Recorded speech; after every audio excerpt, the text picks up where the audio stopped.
Hare Krishna, Krishna Krishna, Hare Hare, Hare Rama, Rama Rama, Hare Hare. It's the norm here that the kids play and make noise during the class, it seems. But it is disturbing. What should we do? Throw them out the window? No, but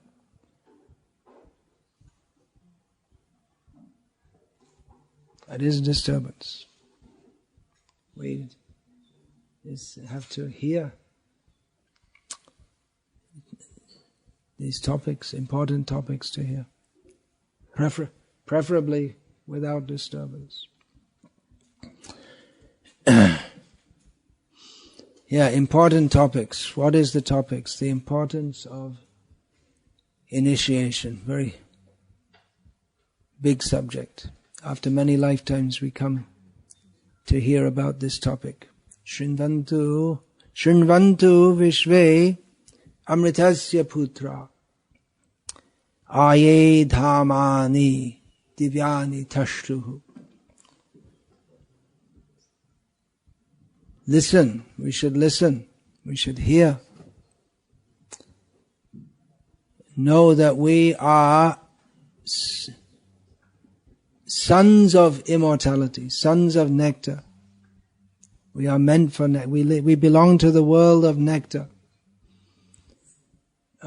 where we used to live. We used to live in the divine world of nectar, the Dham. So this is the recommendation. We should hear about this. Generally we don't hear about this. We have many things to hear about. Many things we like to hear. Shrotavyadini Rajendra Nrinam Santi Sahasrasha Apashyatam Atmatattvam Griheshu Grihamedhinam. Even after attaining this human form of life, we are not serious about Atma Tattva, the nature of the soul, understanding of who we are. We are simply tied up in family life, and we have many things that we like to discuss.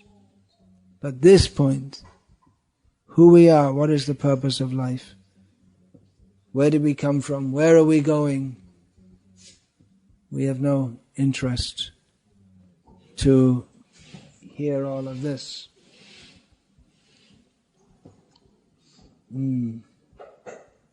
So, we are enjoined, Utishta, Jagrata, get up, wake up, Prapya Varan Nibodhata. Attain the boon of human life. Become aware of that. So how to attain that? Well, we have to follow the process. But that process, Kshurasya Dhara Nishita Duratyaya, that process of attaining our eternal life, it is like a razor's edge. It's difficult to traverse that path. Durgang patas tad kavayo vadanti. Those who know, they say that this path is very difficult. So, many times you say, Krishna consciousness is very easy. Actually, it's very easy. What is done in Krishna consciousness? Hearing about Krishna, chanting about Krishna, serving Krishna in various ways. It's not difficult compared to, I was just talking about that yesterday, was it? Karma Siddhi, Jnana Siddhi, Yoga Siddhi.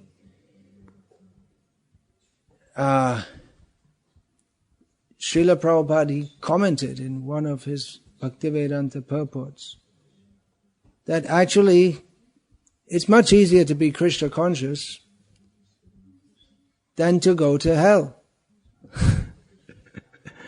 People have to people in the modern age especially, people make elaborate arrangements for casinos and brothels and slaughterhouses. They make elaborate arrangements, but for Krishna consciousness you don't have to have any elaborate arrangement. Anyone can sit anywhere and chant Hare Krishna and go back to Godhead. To go to hell in a big way, you have to work hard and make money.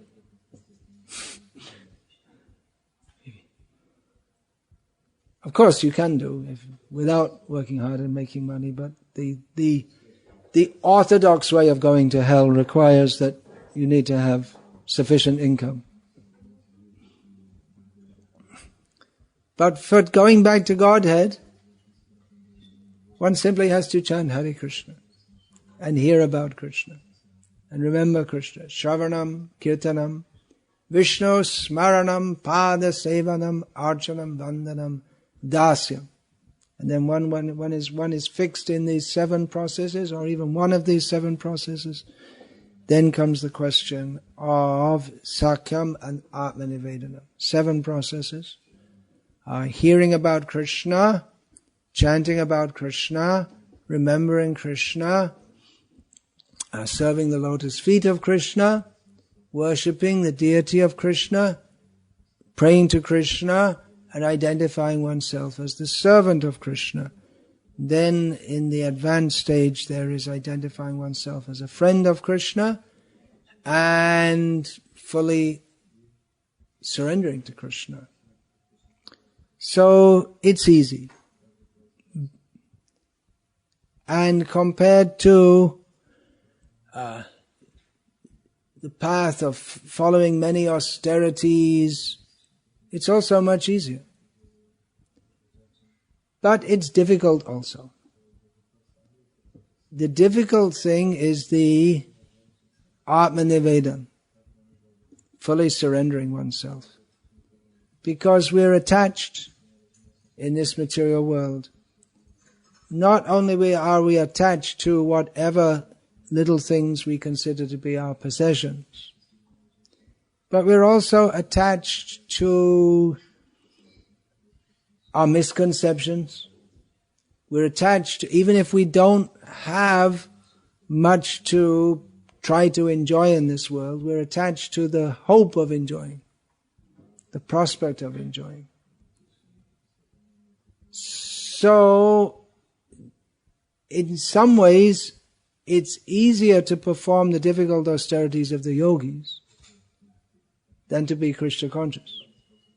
The yogis, they can perform very difficult austerities, but to give up their sense of independence from Krishna, they're not ready. The idea, I'm doing it by myself. I'm a self-made man. I did it my way. The rugged individual. So this individualism, the sense of individualism separate from Krishna, keeps us separate from Krishna. Krishna consciousness is actual individualism.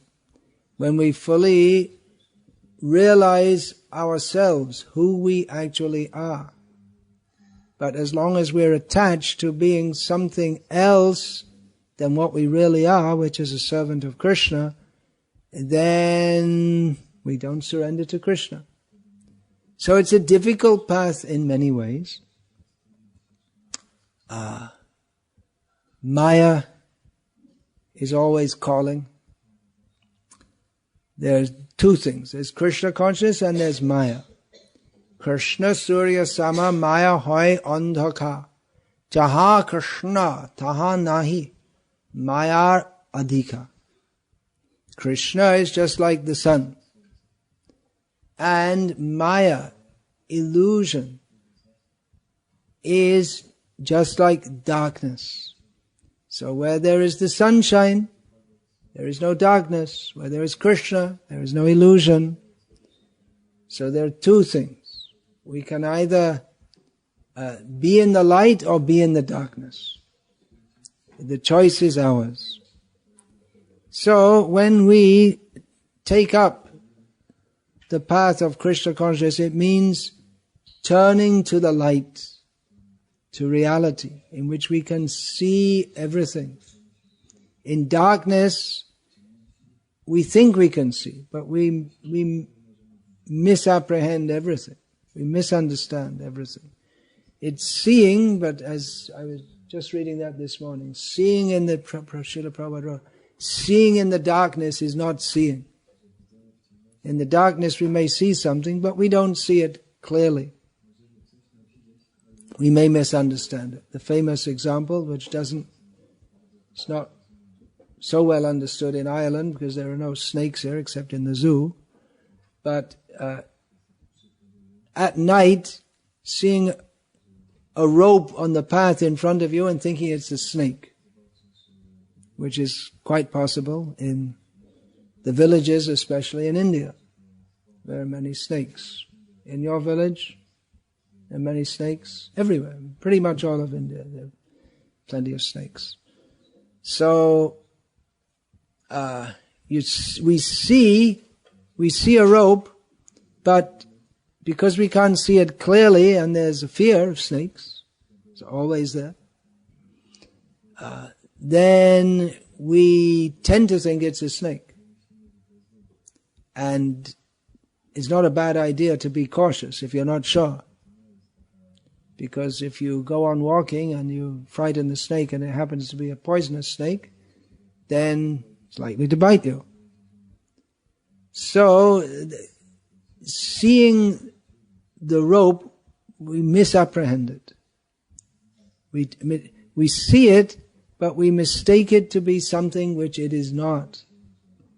So we don't see clearly. But when the sun comes up, we can see everything clearly. That verse is there in the Gita. What is that? Jnanam yattu ajnanam yesham nashitam atmanaha tesham adityavajjnanam prakashayati tatparam. That spiritual knowledge is like the sun. When the sun rises, everything becomes clearly seen. Jnanam tu yad ajnanam. But in darkness, we're never sure. We may just see something, but we're not sure. So, Krishna is compared to the sun. When the sun rises, we can see everything clearly. That is the Jnana Deepa. Krishna refers twice in Bhagavad Gita to the Jnana Deepa, the light of knowledge. Knowledge is compared to a light by which we can see things clearly.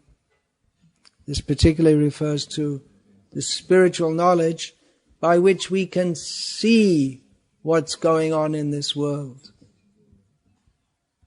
Otherwise we can't see. We see but we don't see. Pashyan api na pashyati. We see but we don't see. We see people are getting born, suffering, old age, disease and death. But we don't see it in proper context. We don't understand that here is a soul passing through a body, but we take the body to be the person. So we don't see. So Krishna gives the light of knowledge. He has a general process for giving that knowledge. That process is tadvidhi pranipatena pariprashnena sevaya upadekshanti te jnanam jnanenas tattvadarshinaha. That one should approach someone who can see. One who can see tattva. There's no word in English for tattva, no exact word. It can be understood as some irreducible category. some basic category. So there's a tattva gyan, that's sometimes translated as philosophy. So one who sees everything in a categorized way is called a tattvadarshi. So the basic tattvas or basic principles of existence are Ishvara tattva, the principle of the Supreme Lord. Jiva tattva, the principle of the living beings. Prakriti tattva, the principle of nature, material nature and spiritual nature. The principle of kala, time, and the principle of karma, activity, and its results. So these are the basic tattvas, and there are many others. Bhakti tattva, the principle of pure devotional service to Krishna. Rasa tattva, Leela tattva. There are so many categories. So those are tattvadarshis, are those who can see all these tattvas. See means not literally, because a tattva is an abstract concept. So it's seeing in the sense of understanding. Same as in English. If we say, I see, that means I understand. So, how to see, how to get the vision by which we can see reality, the process given by Krishna is, one should approach tattvadarshi, one who sees. One has to. Now you may say, well, if I'm blind, how can I see a tattvadarshi? So there should be some preliminary knowledge, some preliminary idea. Just like if you want to buy a diamond and you think, okay, I have to go to a shop to buy a diamond, and you go in the grocer's shop. No, it's not going to work. Grocer's shop, they don't sell diamonds. Then you could try in the barber shop. They don't sell diamonds either. You can go in the bar. They don't sell diamonds either. One has to have some preliminary sense of what one is doing. That I'm looking for that valuable direction, which I won't get in the shopping place. This, you can dial a pizza, but you can't dial a guru. And nowadays you can get on the internet also. Everything's there on the internet. But one has to have some preliminary understanding. So the preliminary understanding of who should approach a guru. There are so many gurus. Shukracharya is also a guru. He gave power to the demons for conquering the heavenly world. So that's one kind of guru. Teacher. There are many different kinds of gurus. You can have a guru for playing musical instruments. That's also for dancing. These are all within the Vedic system. But what kind of guru we should approach to take us out of the darkness of ignorance, that is described by Krishna himself, who is the best of gurus. Vande Krishnam Jagadgurum, Shankaracharya. He prays to Krishna, offering respect to Krishna as the guru of the whole universe.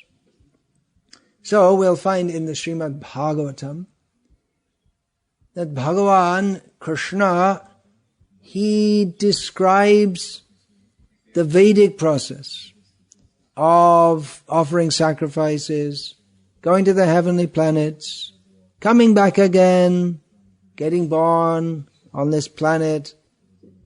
He summarized that briefly in Bhagavad Gita, where he describes that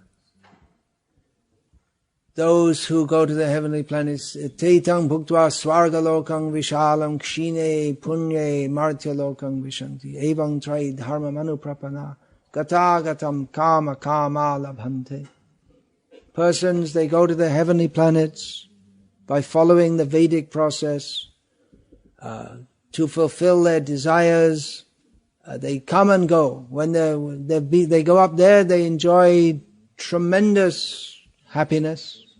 But when their stock of pious merits is almost exhausted, then again they have to come back to this planet of death. So Krishna describes that more in the Bhagavatam, and he says that actually there's no real happiness in the heavenly planets anyway. It's all useless. And then he says, Tasmad Gurung Prapadyeta Jignasu Shreya Uttamam. He says that, therefore, having understood this phantasmagoria of trying to enjoy this material world, to be just that, phantasmagoria, as being completely useless. A person who has realized that, or as Srila Prabhupada sometimes used to say, the qualification for entering spiritual life is to be disgusted with material life, to be disgusted with the prospect of enjoying this material world. Then someone who's come to that platform, they should approach a guru to inquire about the topmost possible benefit. Otherwise people approach gurus for going to the heavenly planets, or for learning to play a musical instrument, or for learning to dance, or whatever. So they may do so.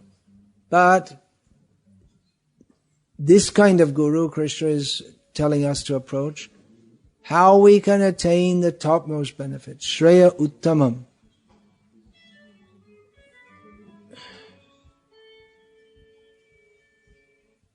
Yeah. Everyone's invited to turn their cell phone off. Then, Shabde Pare Chanishnatam Ramanyupashamashrayam. And he gives succinctly there the qualification of who will be that guru, who can be that guru. One who is immersed in the transcendental sounds of the Vedas, and who has taken full shelter of the Supreme. So, Shabde Pare. This elsewhere in the Shastra it's described that within the Vedas there are two kinds of knowledge. Veda means knowledge. There are two kinds of knowledge. One is Paravidya, the other is Aparavidya. Paravidya means transcendental knowledge, and Aparavidya means knowledge of this material world. So, Krishna says to approach, when one is disgusted or when one has seen the futility of trying to enjoy this material world, then one should approach a guru who is immersed in the spiritual knowledge of the Vedas, and who has practically taken shelter of the Supreme Personality of Godhead.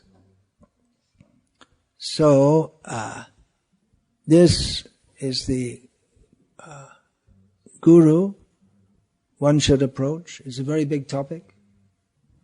Who is a guru? Hotly disputed in the era following the departure of His Divine Grace, Srila Prabhupada, from this world, at least his manifest presence.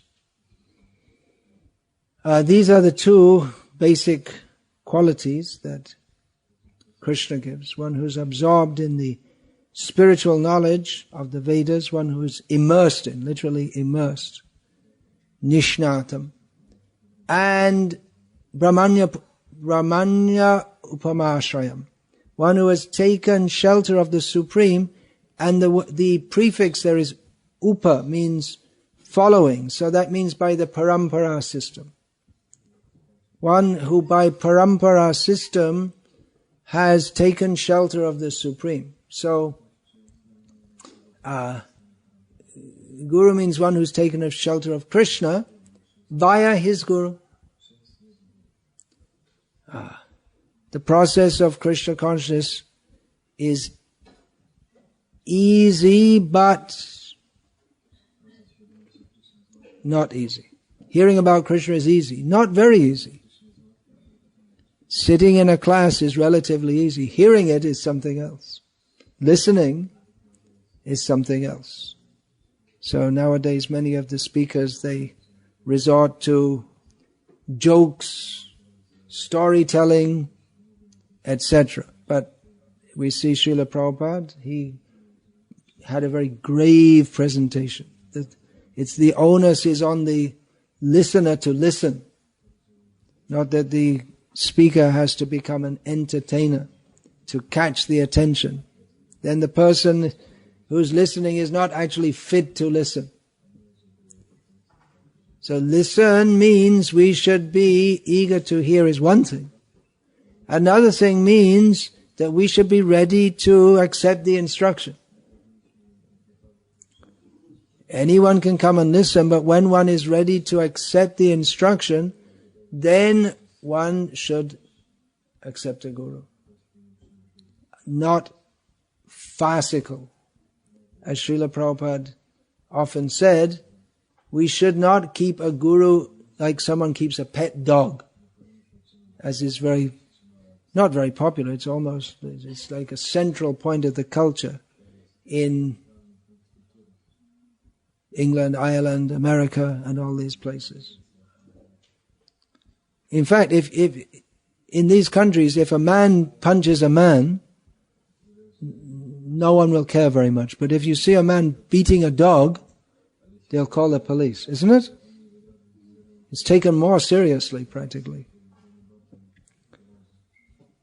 So, one should not keep a guru like a pet dog. A pet dog you're very affectionate to, but you're not to get instruction from a dog. You consider yourself to be the master. The dog is meant for serving me.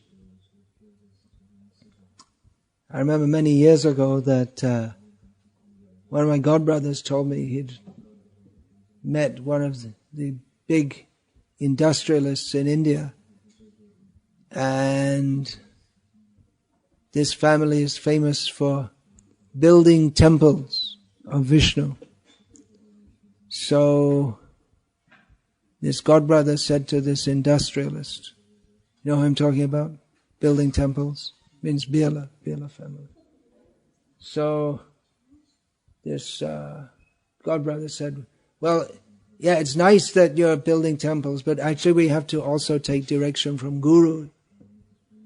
And the man replied, oh yeah, yes, I have a Guru, yes, I just sent him to South India for preaching. I sent him. Yes. I'm the rich man, and I give money to the Guru, and I send him here and there. Doing a good job? It's worth getting a garland? Okay. Okay. Actually, the initiation candidates and the priests are all supposed to have garlands there. Just now coming. Already come. All right. You can put them on. So,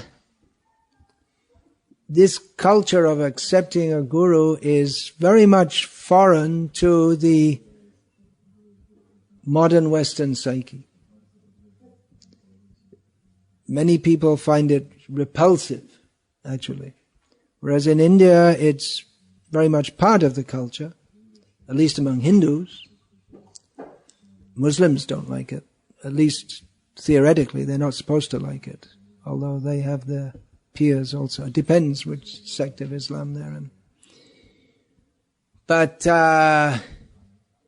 in the Western countries, it's considered something repulsive, that one should submit oneself to another person for guidance, although that's actually required by law, that from the age of 5 you have to send your children to school to get indoctrinated in what someone wants you to believe.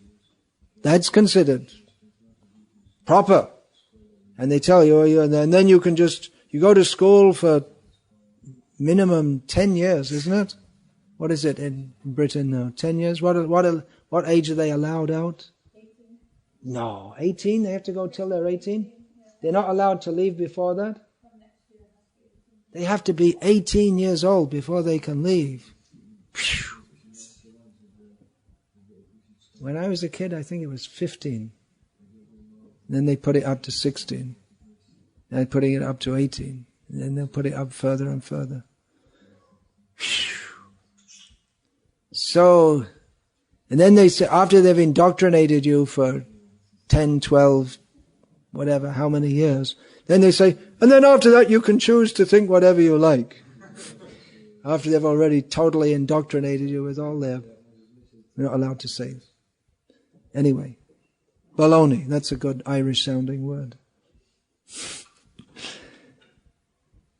So there's this idea that, you see, you choose what you want to do and what you think, but it's funny that people in the Western world all seem to choose in, not exactly in the same way, but in similar categories. I mean, for instance, some people in Northern Ireland choose to be Unionists. They choose? Did they choose? Did they really choose? You don't find anyone in France, for instance, saying that we want to be part of the United Kingdom with the Queen. Why don't they choose that? They never had any idea because of their cultural background. Some people choose, what do they call the Catholics? Fenians, what else do they call them? Nationalists or whatever. So, or someone becomes an atheist. But they're also following a leader. The leader of the atheists in Britain today is Richard Dawkins. And you have Sam Harris on the other side of the blue. And company. So they're giving ideas. And people follow them. And people say, well, you should choose and what you believe in. But people believe in Big Bang. There's a Big Bang. And so, it's, we believe in that. Of course, it's science, but they don't know. They didn't study all the science. Everyone will say, yes, of course, there was a Big Bang. You say, can you prove it? And you prove there's, you ask any scientist, they can't prove it. But the average person in the street, they haven't even got a clue of what the scientific hypothesis, which is supposed to support it, is. But they just believe it, as they're taught in school or whatever. Everywhere. So, everyone, whether they know it or not, they take guidance from others. Even they say you can choose your own way to think, but we're culturally programmed in certain ways, even people who want to be different. Just like, I think in the 80s they started this fashion of having rings like this, and what's that in your lip? What is it? What's it called? Piercing. But what's that particular thing that's sitting there? It's a piece of steel. It's a ring in your mouth. So that at the time was something different. But it's not anymore. It's one kind of stereotype that people do. And before that there were hippies, and before that there were beatniks and mods and rockers. Anyone ever heard of mods and rockers?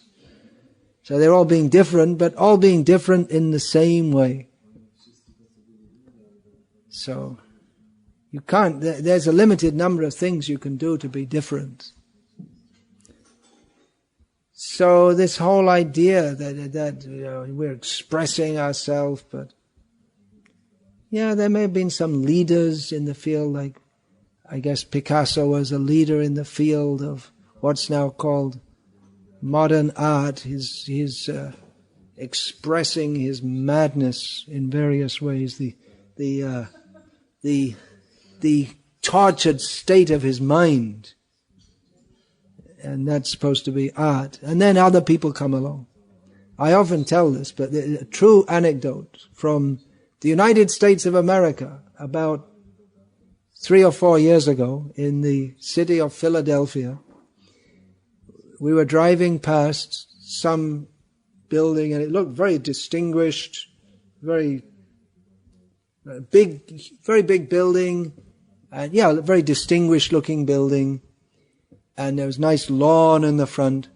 Then I saw on the lawn there's a whole pile of garbage. And I thought, how is that? Why do they put a pile of garbage in front of such a nice building? Then I saw the sign, Philadelphia Museum of Modern Art. And then I understood the pile of garbage is a work of art. That's supposed to be something expressing your emotion. So, if anyone ever tries to give you a ticket for throwing garbage, you can say, no, I'm expressing myself, it's modern art. You see. And then someone goes in the Tate Gallery with a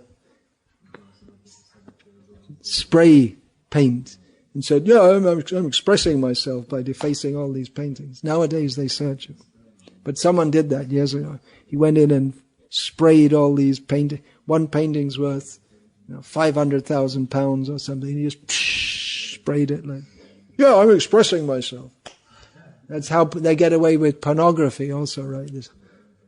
It's horrible, pornography. But so, well, it's art, you see, we're expressing ourselves. So, it's really, Srila Prabhupada used to call this modern society cat and dog society, which is, I always used to think that was very insulting to the cats and dogs, because the cats and dogs are not so degraded. So, how to get out of this mess? How to get out of this mess? Tasmad gurung prapadyeta jigyasu shraya uttamam. We should inquire about our best benefit. What is our real benefit out of this madness of the modern? I mean, it's not just in the modern. Even Krishna is talking about the pious Vedic society as being completely illusioned. And what to speak of this completely insane world? I had some realization even before coming to this movement. I didn't know what to do or where to go, but I thought, I don't want to be part of this madhouse. Everyone's crazy. Jai Srila Prabhupada. Today's my birthday, by the way. It's not only Krishna's birthday. It's my birthday too. Many devotees had their birthday on this day. I was initiated. Srila Prabhupada accepted me as his formally initiated disciple on this day. So, this is birth, spiritual birth. We're born. Everyone is born in this world like the cats and dogs. The cats and dogs, they get born. They have no spiritual knowledge. They have no spiritual direction. They simply eat, sleep, mate, and fight. And the human beings do the same. Ahara nidra bhayamaitunam cha samanyametat pashubhya naranam jnanam hitesham adhiko vishesham jnanena hina pashubhya naranam. So humans, they eat. Animals, they eat. Humans, they sleep. Animals sleep. Humans have sex. Animals have sex. Humans fight. Animals fight. The humans have taken it to a very sophisticated level. Now the American and British governments are accusing the Syrian government of using this what's that called? Chemical weapons on the rebels. So they're using that as an excuse to attack them. Whether they did or not, doesn't really matter, but anyway, you have to have some excuse. So, as long as they're killing them with bullets and bombs and mortars, somehow or other it's okay, but when you use chemical weapons, it's not okay. And that's then, send in the army, it's time to invade. Come on, all you big strong men, Uncle Sam needs your help again, and all that kind of thing. He's got himself in a terrible jam in Syria. Syria. Okay. Not Vietnam this time. So, it's one hell of a mess. And eating, sleeping, mating and defending. What's the difference between a human and an animal? Well, a human stands on 2 legs. But he's still eating, sleeping, mating and defending.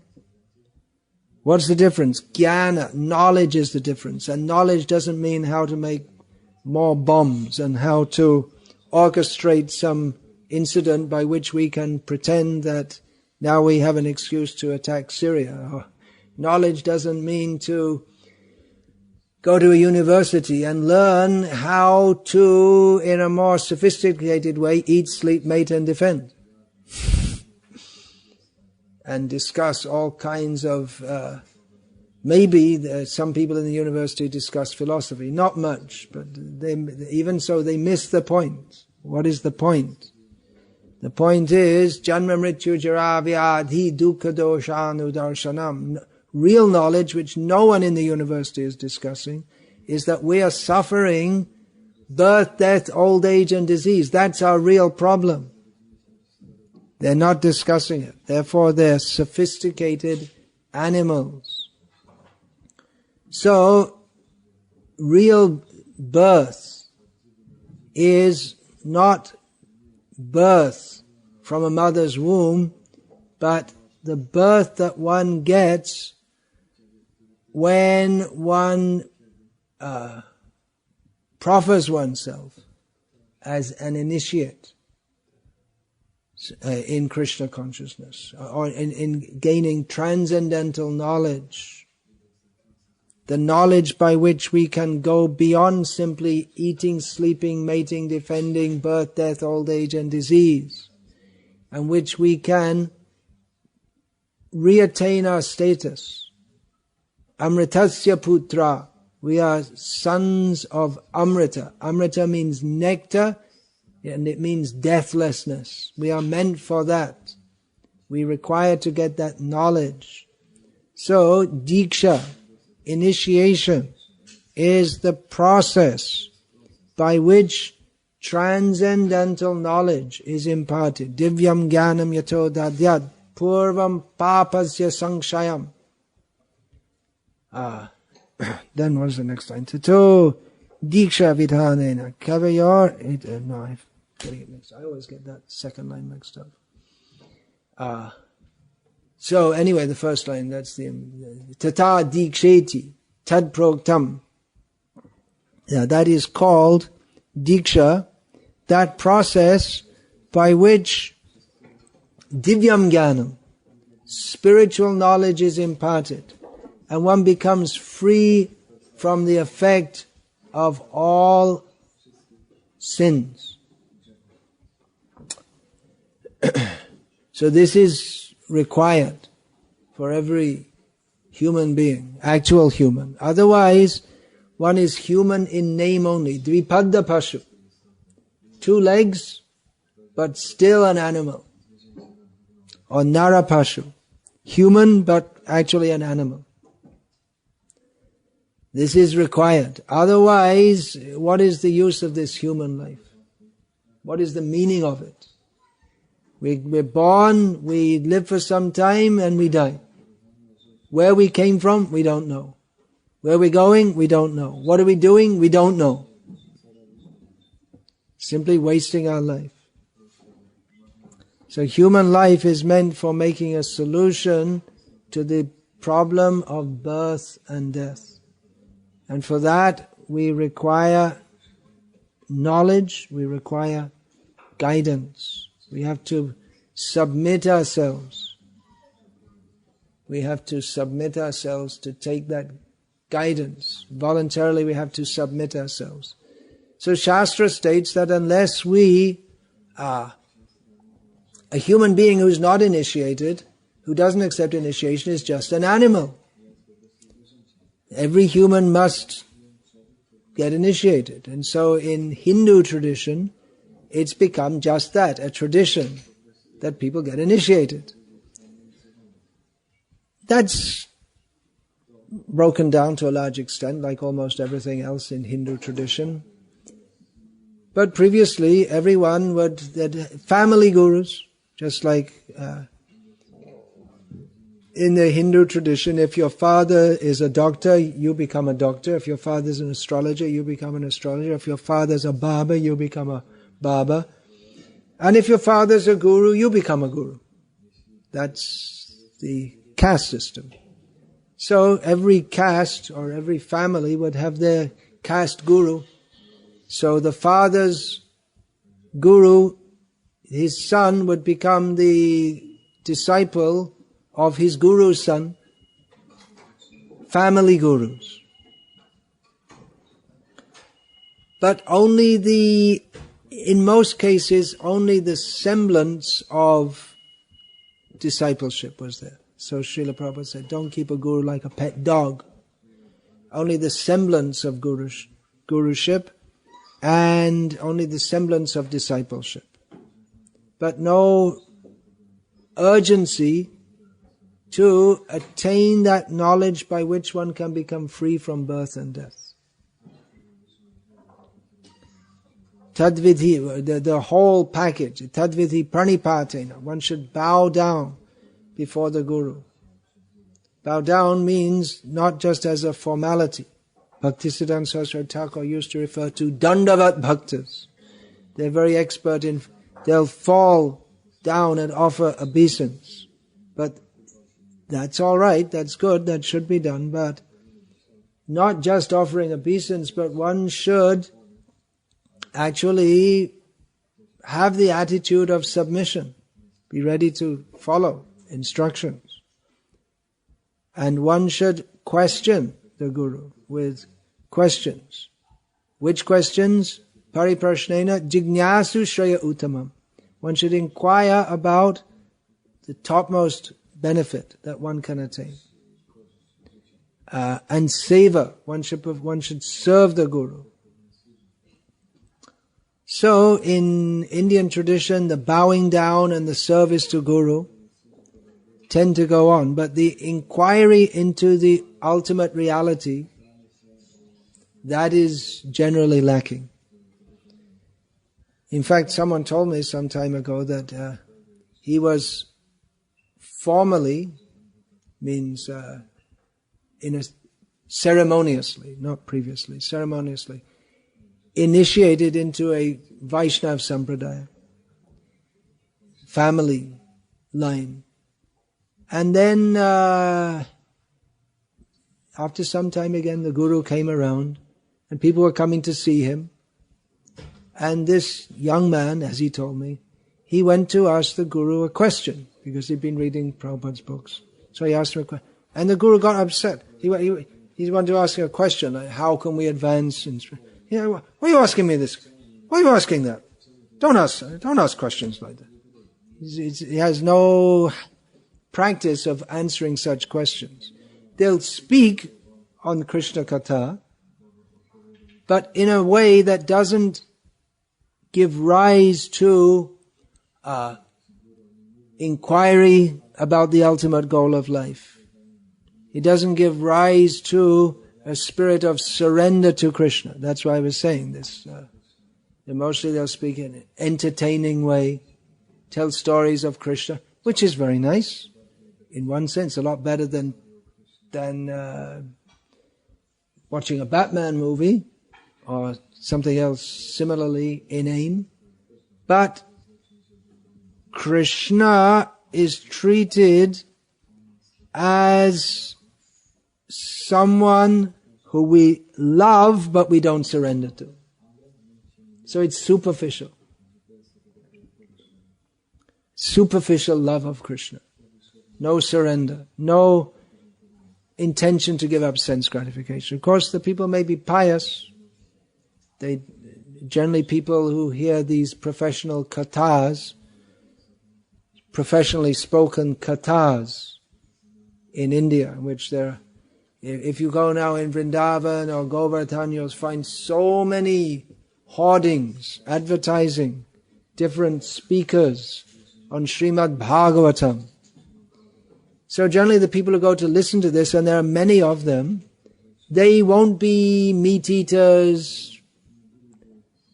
Mostly they won't be taking alcohol, or probably most of them don't even smoke or chew tobacco. They're pious people who are inclined to hear about Krishna at a certain level, a superficial level. And there are those who also fulfill that need by speaking in a superficial way. Superficial way means they'll tell the pastimes. But the idea that we have to surrender to Krishna and give up sense gratification and get free from material attachments, no such idea is given. No such idea. Just that we love Krishna, we like to hear about Krishna, and we go on with our life, and that's enough. But that's not enough. Guru is not, sometimes in the modern West, because devotees are hesitant to use the term that Srila Prabhupada used for guru, spiritual master. They use the term teacher. The actual term is guru. That word has entered the English language in a bastardized way. I'm not using a swear word, that's the actual use of the English term. It's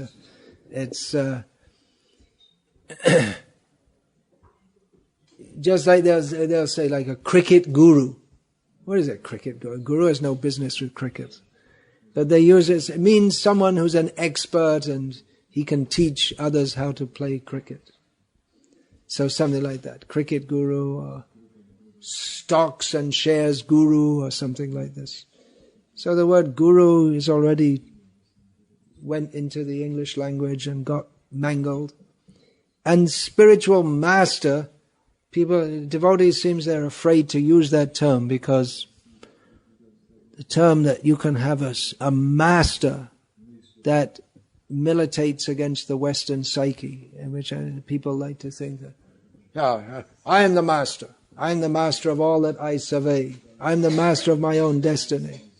The idea that one should submit oneself to someone else, they don't like. So often devotees say, my teacher.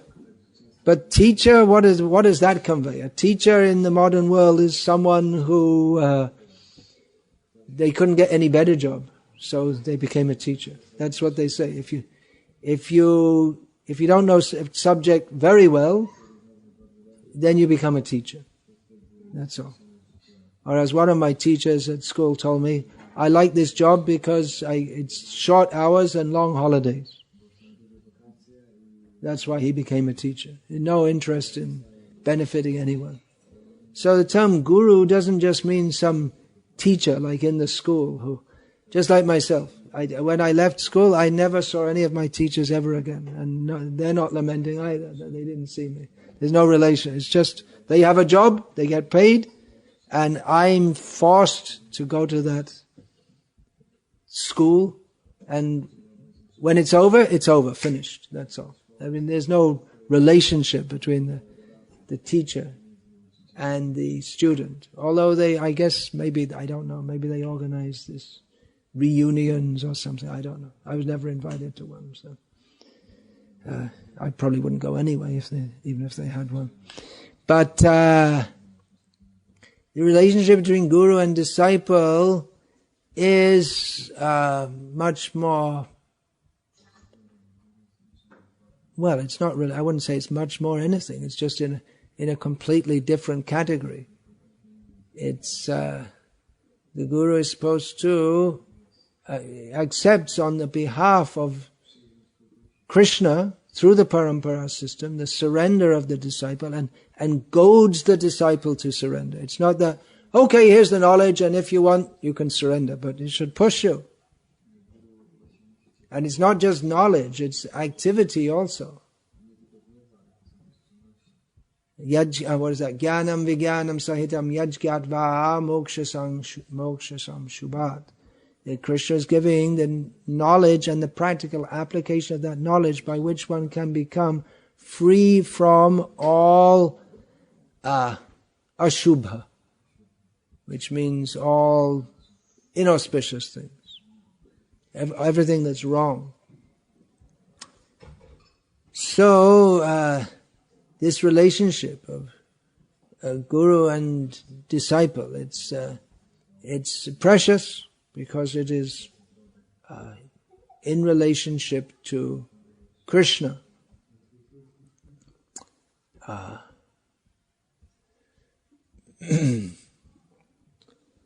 So here we are, sitting at the lotus feet of Srila Prabhupada, who, for the first time in the Western world, showed what a guru is. He was the first guru in the Western world. Of course, his godbrothers also came, and they also preached Krishna consciousness. But really in a major way, Srila Prabhupada, he brought Krishna consciousness and the whole culture that goes with it. In our Krishna conscious movement at the moment, there is a cultural divide. It's not fully divided yet, but there's a divide between those who think that, well, we should just to a large extent go along with Western culture, and there are those who say no, we should adopt the Vedic culture, which Srila Prabhupada often wrote about and spoke about. So, which is better, which is best? Well, my fear in that adopting the Western, so the idea, well, you can be Krishna conscious, it doesn't matter so much about how you dress or what you eat as long as it's vegetarian and offered to Krishna, and what kind of music you play or listen to, doesn't really matter. The main thing is you should chant 16 rounds, follow the 4 regular principles, and understand the principles of Krishna consciousness. So that may be true to some extent, but the fact is that an important fact is that with culture goes principles and concepts also. Adopting the Western culture means adopting to a large extent the mindset that goes with it. Culture and worldview are not separate. They're intricately interlinked. So in the Vedic culture, there's a concept of guru and disciple, which is essential for making any progress. How much progress can we make in Krishna consciousness without being initiated? We can go that far up to the level of initiation, which is the initiation means formal acceptance into the sampradaya, a formal declaration of one's intent to surrender to Krishna. So one can advance by chanting and following, but unless one makes the formal commitment as Krishna gives this process, then what is our position? Ashraya loya bhaje Krishna tare nahe taje ashab mare akaran. Narottam Das instructs us that those who worship Krishna by taking shelter, Krishna doesn't reject them, and all others, they live and die uselessly, meaninglessly. So the process of taking shelter, that is called sharanagati. It's a very important word, sharanagati. So that process of there is a process of taking shelter. You may think, well, Chaitanya Mahaprabhu came to give Krishna prem, so what's all this about a process? But Chaitanya Mahaprabhu, he also taught to Rupa Goswami the methodology for attaining prem. He gave the 64 angas of bhakti, that's Vaidhi bhakti, which there's a misconception that, well, in Raganuga bhakti you don't have to follow all these rules, but there's Raganuga sadhana also. We're all aiming at spontaneity in devotional service, but we have to practice, and the practice is given by Chaitanya Mahaprabhu. Chaitanya Mahaprabhu gave the process to attain Krishna prem. There's a process to awaken that prem which is dormant in everyone. Nitya siddha Krishna prema shada kabunoi shravanadi shuddha chitte karaye udoy. Krishna prem is dormant in everyone, but it needs to be awakened by the process of hearing and chanting about Krishna. So that process, that there's a whole package. How to awaken our Krishna consciousness. How to come to reawaken that Krishna prem, which is dormant in everyone.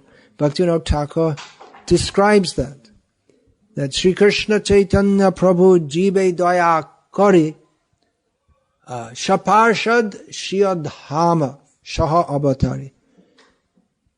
Chaitanya Mahaprabhu, being very merciful to the jivas of this world, appeared in it, descended into it, along with his associates and his own dhamma, Navarit dhamma. Atantar durlabha prema karibare dan. He came to give that extremely rarely attained prema. And how did he give it? Shikhai sharanagati bhakatera pran. He gave it by teaching the process of sharanagati, which is the life of the devotees. And I'm running out of time because this should all be finished. Anyway, anukul yasya. Anyway, that's why you get initiated, so you can come and learn. Can't say everything all at once. So that sharanagati, which we're to briefly, anukulyasya sankalpa pratikulyasya varjanam rakshishatiti vishvaso goptridve varnang tata atma nikshepa karpanye sharavidha sharanagati. The 6 processes or parts of sharanagati, the process of taking shelter, is to accept everything that is favorable for advancing in Krishna consciousness, and to reject everything that is unfavorable.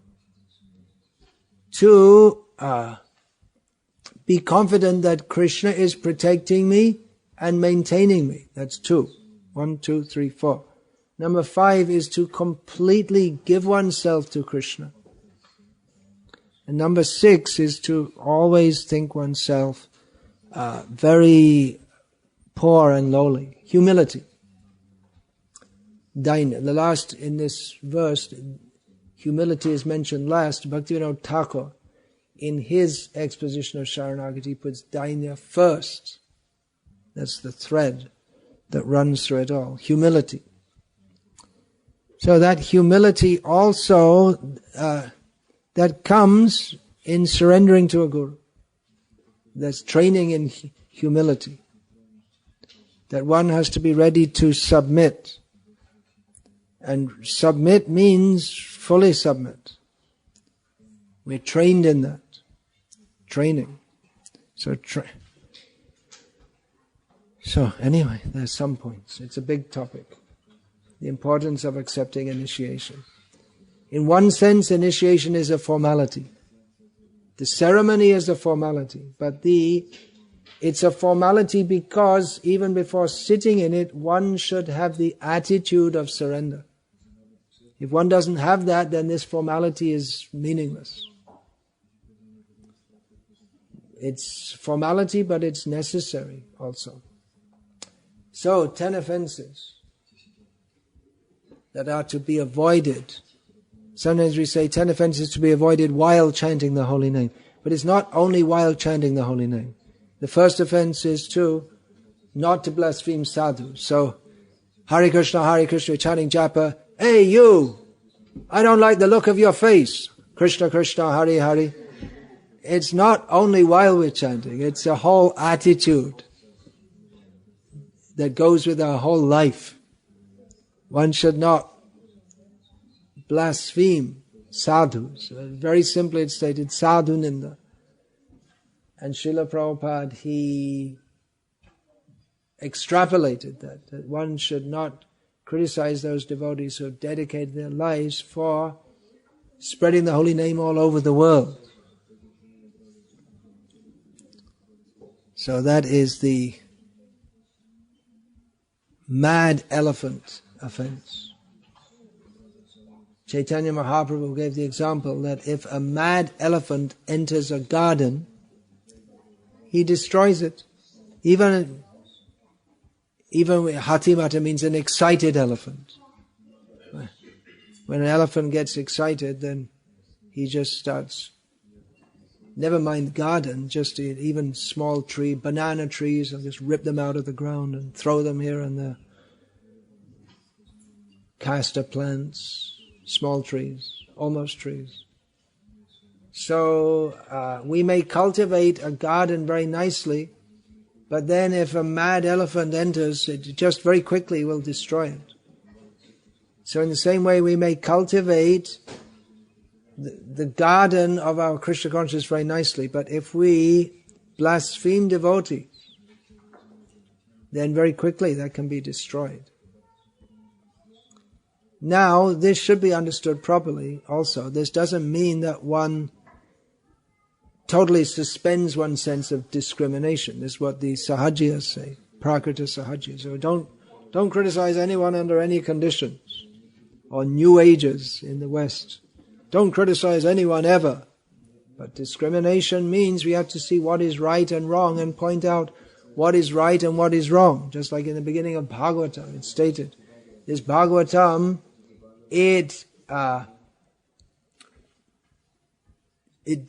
separates truth from untruth for the welfare of all. So blasphemy means in a spiteful attitude to criticize, to find faults where there are no faults, or to take some very minor fault which isn't really a fault at all and make a big thing of it. But on the other hand, if someone in the name of teaching or preaching Krishna consciousness is misrepresenting the message of the parampara, we should be alert to that. And we should alert others also who may be misled. So this is a topic to be understood very carefully. I've discussed it to some extent in that book I made on speaking strongly in Srila Prabhupada's service. What is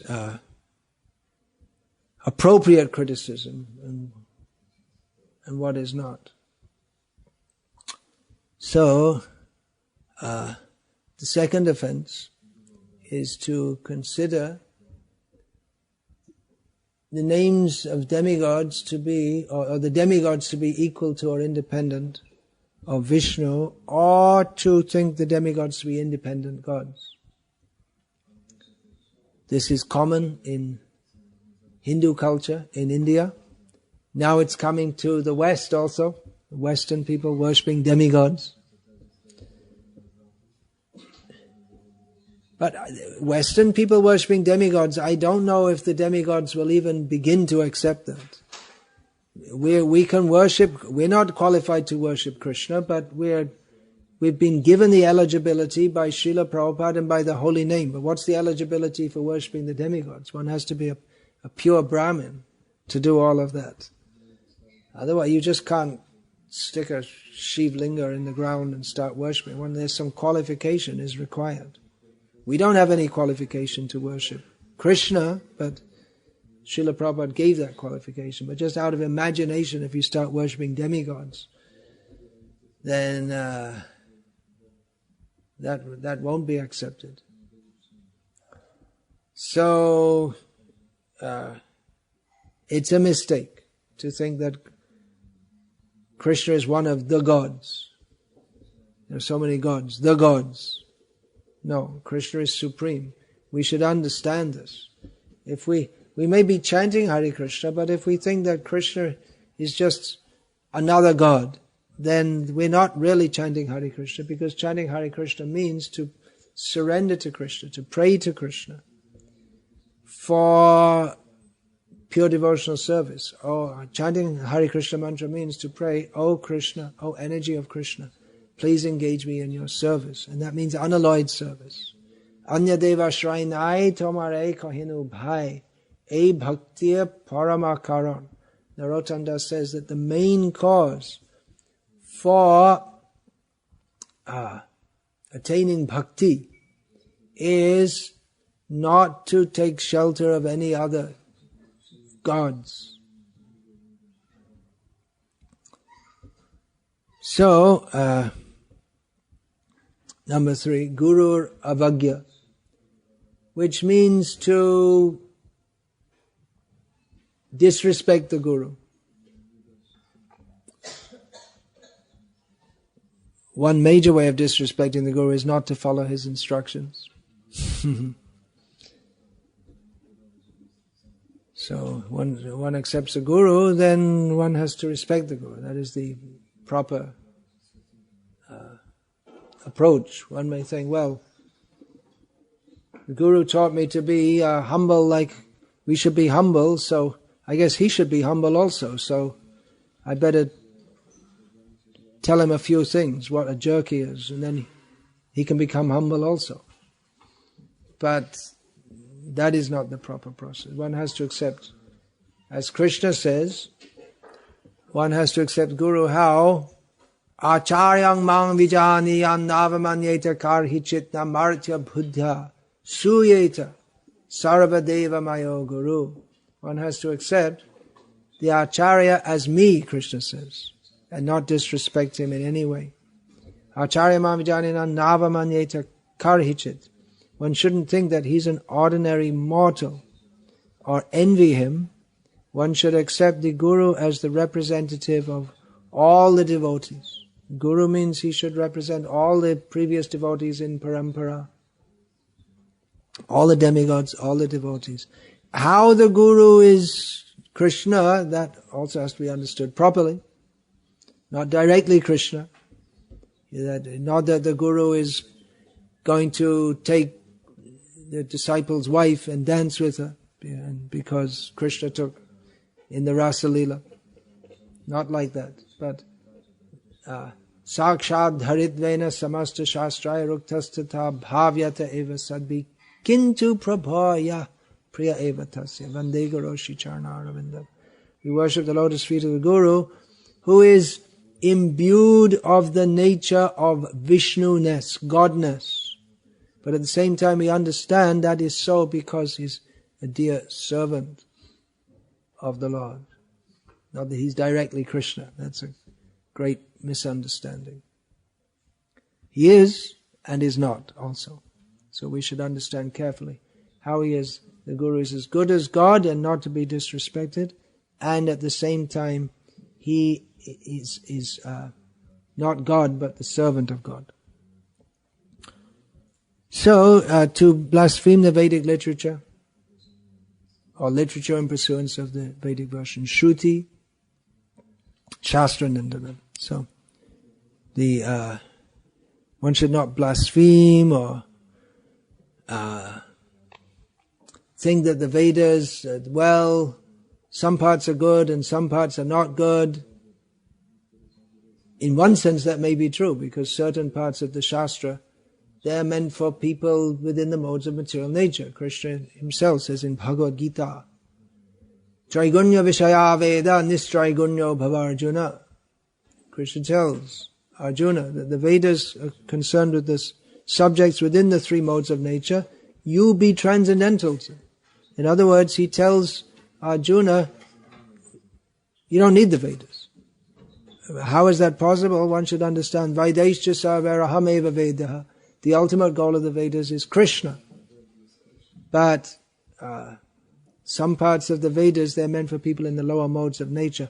On that account, we should not blaspheme or say, oh, this is all useless. It has its purpose. It's given by Krishna.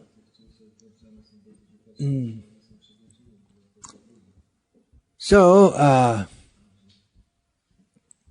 to give some mundane interpretation on the holy name, to think that there are so many mundane interpretations. By chanting, it steadies your consciousness. This Allen Ginsberg, he recommended for people after being all night on LSD, you can go and join the kirtans at the Krishna temple early in the morning, and that will help you to make your re-entry into the normal consciousness. So it steadies the mind. So the chanting is meant for steadying the mind. Or we may say, well, actually some famous Swami used to say, Krishna means black, black means unknown, so Krishna means unknown. So mundane interpretation. Krishna means the supreme truth. We should accept him as such and not any other way. Or to think that the holy name is some imaginary process. Someone a long time ago just imagined all this. This is what the anthropologists say. All this religion is, it was Sigmund Freud had this brilliant idea that God is just some imagination. That people, they used to live in tribes, primitive man used to live in tribes, and the leader of the tribe used to enjoy all the women. He was the father, and the children used to they respect, feared, and envied the father, and that got passed down in our genes. Of course,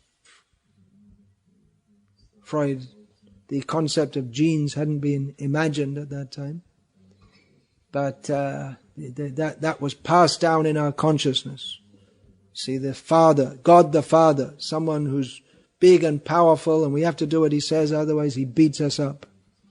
He never heard of Krishna. Krishna doesn't fit his supposedly psychological speculations. So this idea that this chanting, well, it's all just some imagination.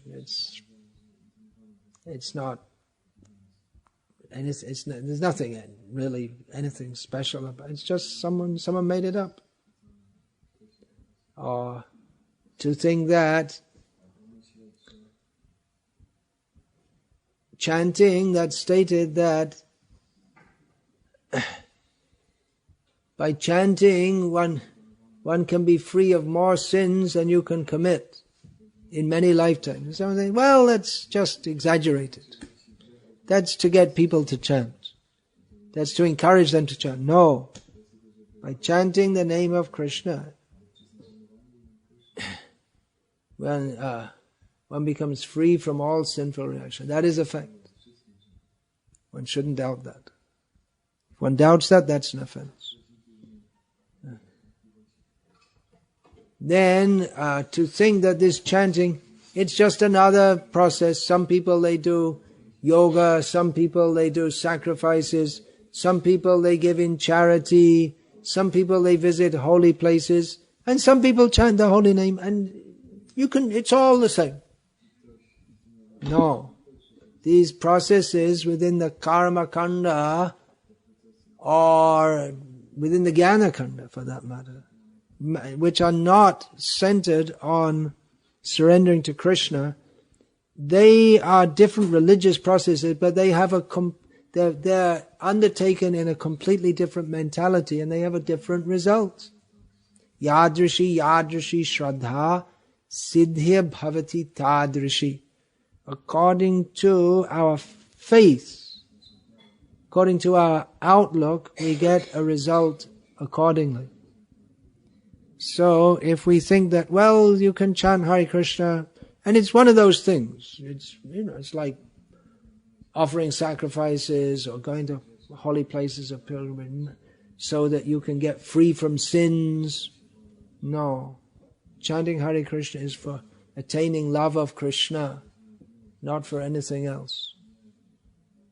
Once the editors of Bhakti Godhead magazine, they featured photos of people, and there would be a photo of so-and-so. Linda Rothsman, age 27,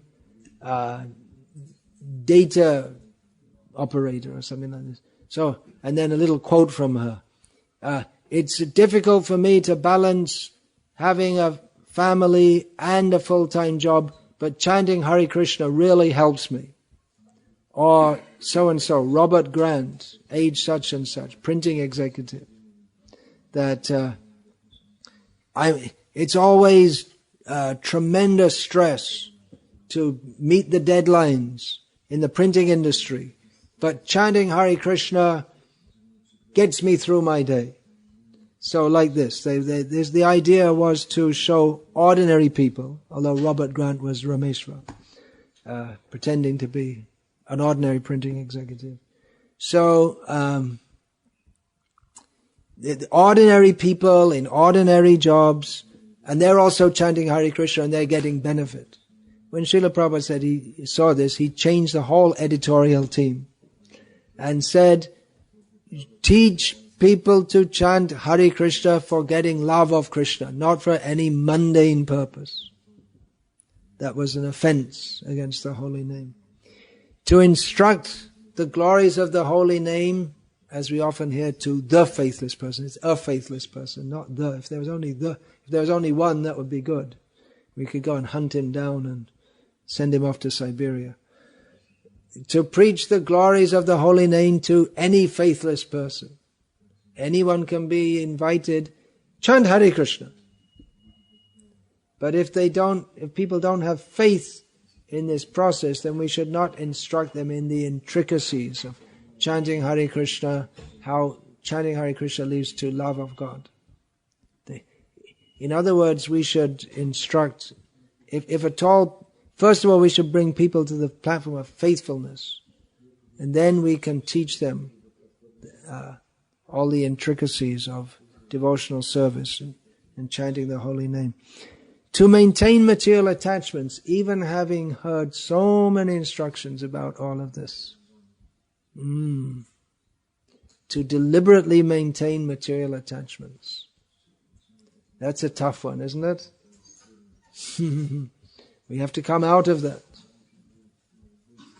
Therefore, we have to make Krishna completely our life.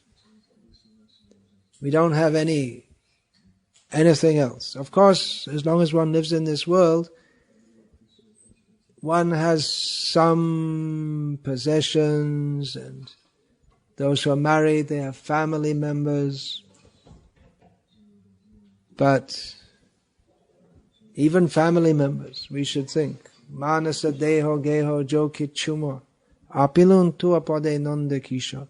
That I have my mind, my body, my family, the home, but everything should be offered to Krishna. No, we have to strive to overcome these material attachments by being absorbed in Krishna consciousness. Bhaktivinoda Thakur also states that inattentiveness in chanting causes all other offenses. So we have to know what these offenses are. We may say, why are we being initiated? Anyone can chant. That's true, anyone can chant. But we're being initiated into the path of pure devotional service, into the pure chanting of the holy name. That anyone can chant, but to develop purity, we need guidance. If we see most of these offenses, they're based on misunderstandings and wrong attitudes. To think that the demigods and Krishna are all equal, that's a misunderstanding. We have to learn, we have to be trained to understand that Krishna is supreme.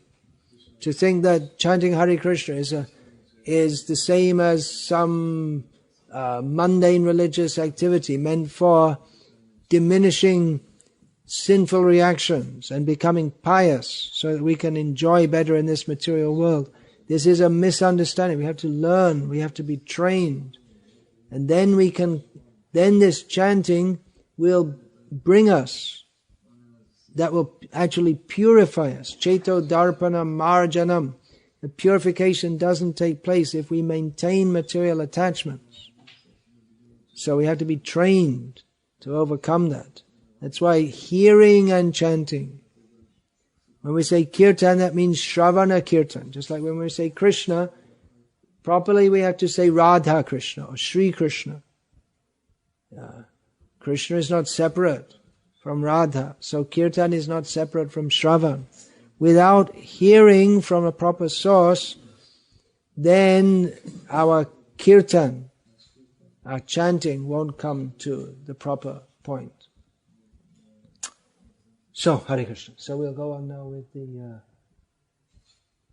the giving the beads and names and taking the vows. Then after that there'll be the yajna performed. So what about the garlands?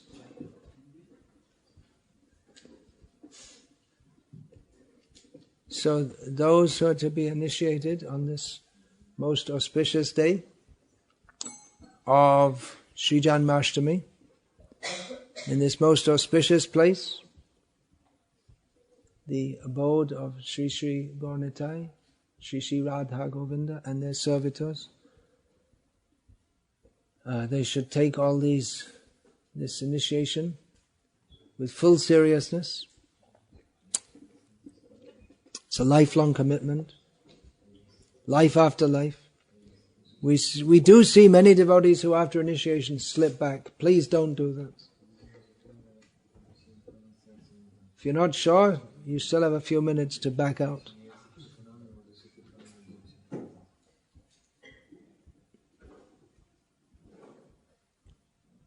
So those who are going to take initiation, they can first offer obeisance, come and offer full obeisance to Srila Prabhupada, then to the deities, and then to your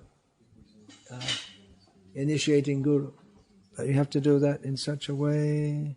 How are you going to do that? Anyway. Yeah, they can come. Okay, so please, you come first. Kalpesh, okay. Where are the beads?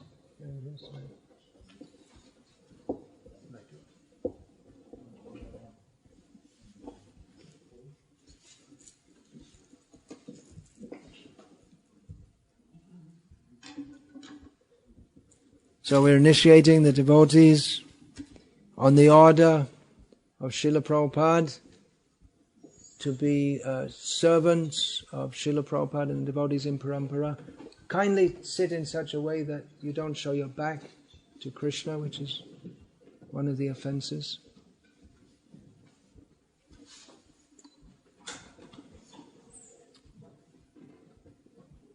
Yeah, we're initiating devotees on behalf of Srila Prabhupada.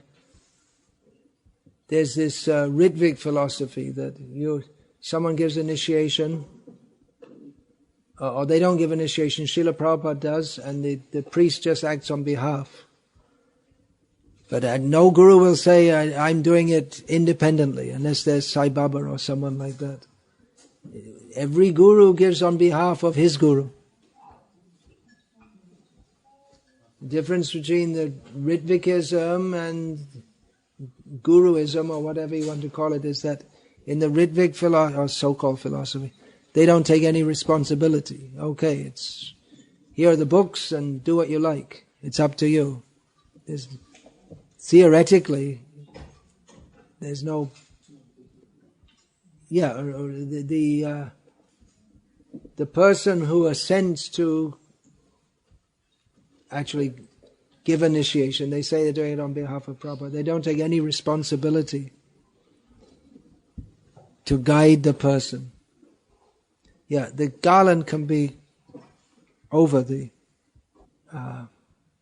Yeah, that's why I say you have to. This is now you're showing your feet to the deity, to Krishna. Please be careful not to show your back or feet to Krishna ever. Hare Krishna.